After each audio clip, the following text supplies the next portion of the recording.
Freedom Ride South, it was a different story.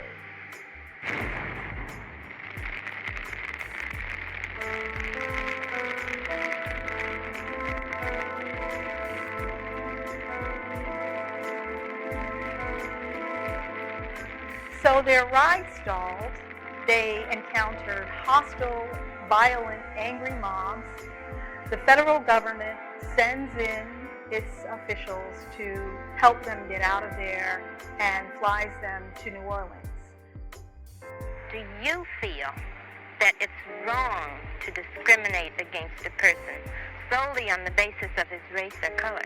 Diane Nash, who had led the Nashville sit-ins, heard about the Freedom Rides, heard about the trouble that the Freedom Riders had encountered, and she did not want the Freedom Rides to go down in the annals of history as a failure. She repeated the model of CORE, and they immediately encounter hostility again in Alabama. There's a notorious moment in Montgomery where the riders are badly beaten. Reporters who are filming the riders are badly beaten.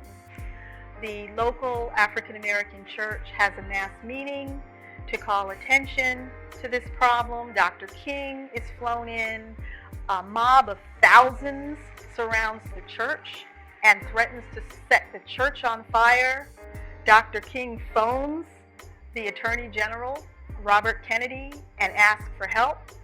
And after a long series of telephone calls with the governor of Alabama, Robert Kennedy sends in the National Guard to rescue Dr. King and his congregation. This is a moment of triumph for the civil rights movement because it shows that the federal government is willing to bring its full powers in support of the civil rights movement.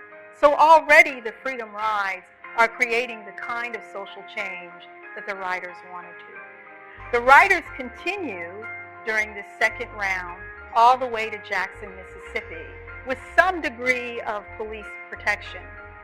In Jackson, Mississippi, they are promptly thrown in a notorious prison called Parchment, which was well known for the kind of hard labor that the prisoners had to enact. Did this discourage the Freedom Riders? No. It strengthened their resolve.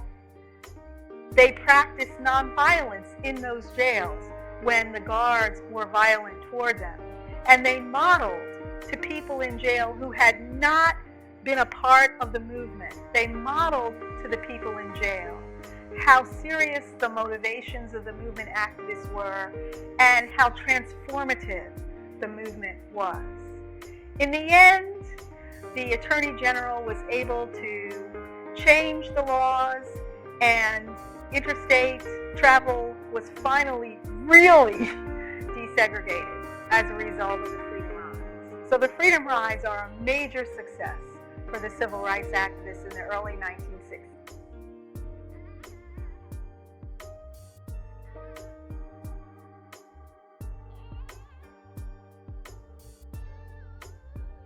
In the wake of the student-led sit-ins in Greensboro, North Carolina, and Nashville, Tennessee, in early 1960, a diverse coalition of activists set out to confront the entrenched system of Jim Crow segregation in the South. Under the leadership of James Farmer, the executive director of the Congress of Racial Equality, CORE, they initiated a series of Freedom Rides. These rides were inspired by CORE's earlier Journey of Reconciliation in 1946, which aimed to challenge segregation in interstate travel following the Supreme Court's ruling in Morgan v. Commonwealth of Virginia, which deemed such segregation unconstitutional.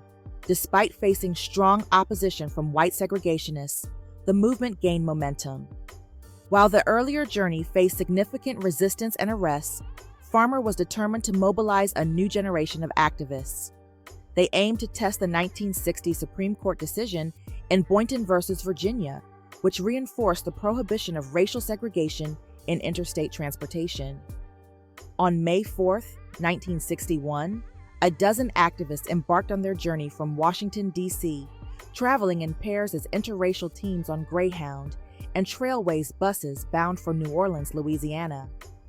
Initially, their journey progressed without incident through Virginia and North Carolina.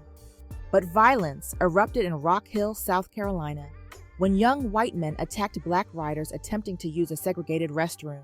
Undeterred, the Freedom Riders continued through Georgia without incident.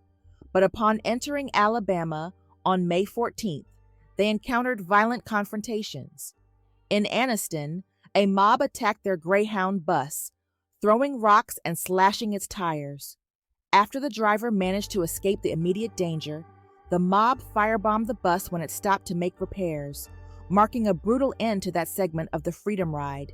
Simultaneously, the Trailways bus was assaulted upon arrival in Birmingham, where the riders were met by an even larger mob that beat them mercilessly with various weapons.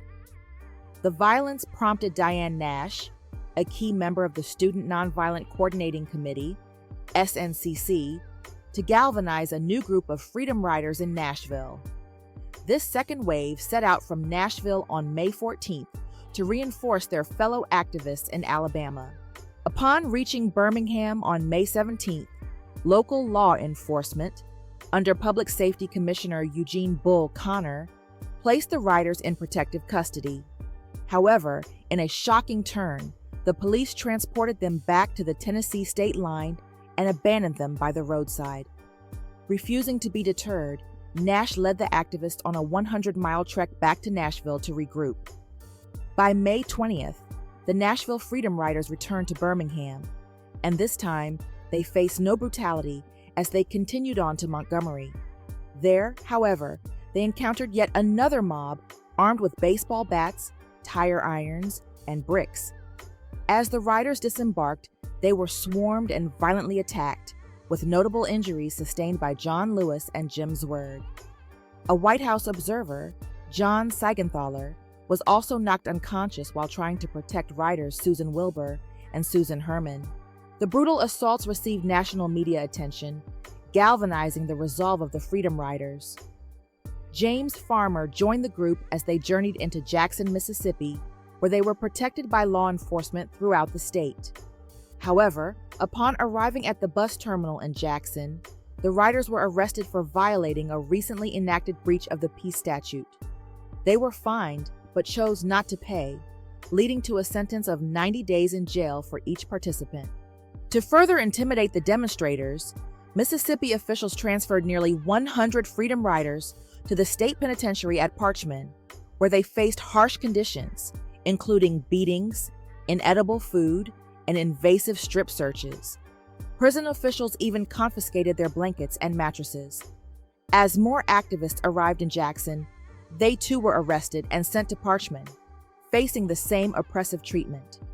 By the end of the summer, over 300 Freedom Riders had been incarcerated there. Although the Freedom Riders did not reach their destination of New Orleans, the widespread media coverage of their courageous efforts pressured Attorney General Robert Kennedy to take action.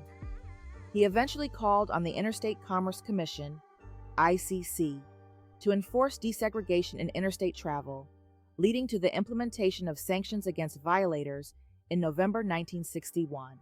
The Freedom Rides not only showcased the bravery of young black and white activists, but also highlighted Diane Nash's pivotal leadership. Their actions inspired countless Southern blacks to adopt civil disobedience as a means to reclaim their civil rights. This militant spirit would have a lasting impact, evident in subsequent initiatives like Mississippi's Freedom Summer in 1964 and the Selma Movement in 1965, as well as numerous grassroots efforts for voter registration and public school integration across the South. Thank you for watching. If you enjoyed the content, please like, share, and if you haven't already, please subscribe to the channel. And be sure to tell a friend to tell a friend. Sending love to each one of you. Feel free to leave a comment and share your thoughts on the topic.